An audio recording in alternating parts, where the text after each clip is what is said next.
biggest problem I have is with my immediate desk, or what I call the immediate desk. It's normally just full of stuff.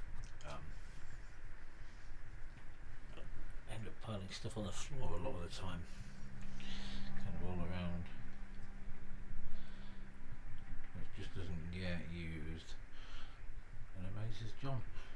Couple of bugs on a chair, so I really need a way to tidy this up. One of the things I've noticed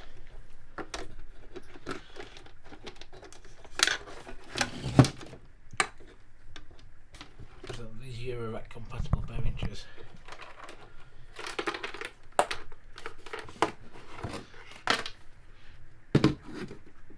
do a great job of standing on top of each other.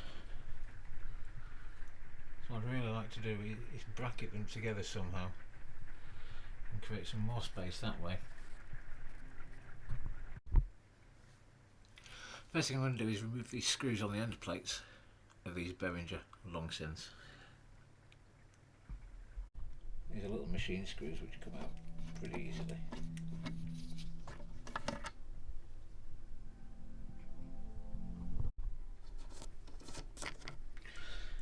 With all the screws out, you can remove the wood end plate and a metal cover which has holes in it where the bolts go. Now we can see all the way through. They're both removed.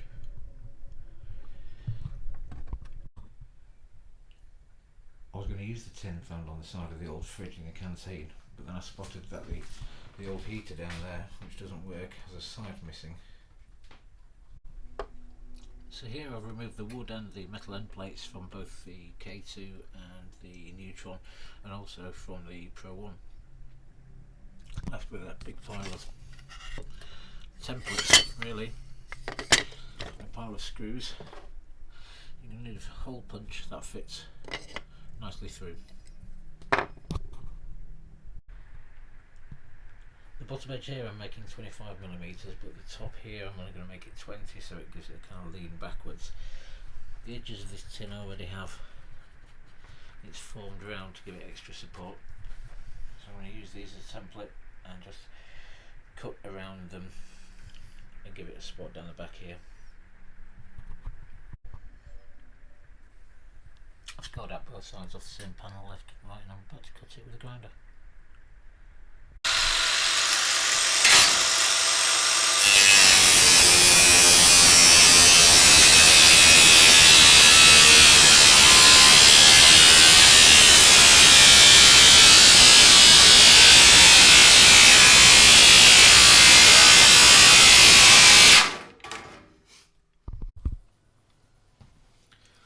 Once the sides are cut, put the templates into place, or the end pieces, and then just mark where to hole punch.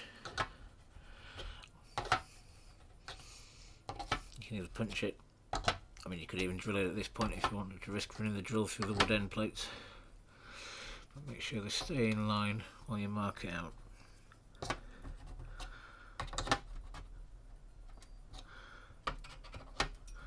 Next I'm going to drill these holes out and do the same to the other side, and then screw it together.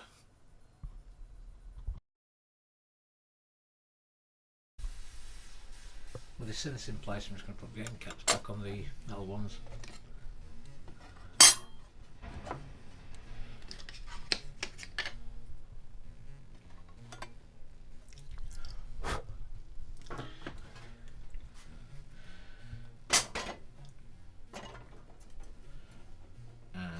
Tin with the wood on top of that.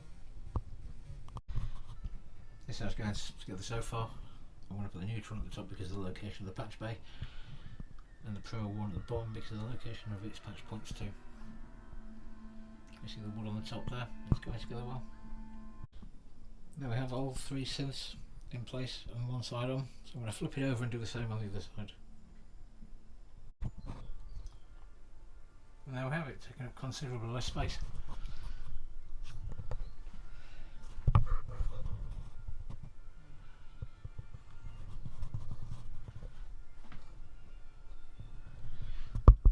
That's that angle.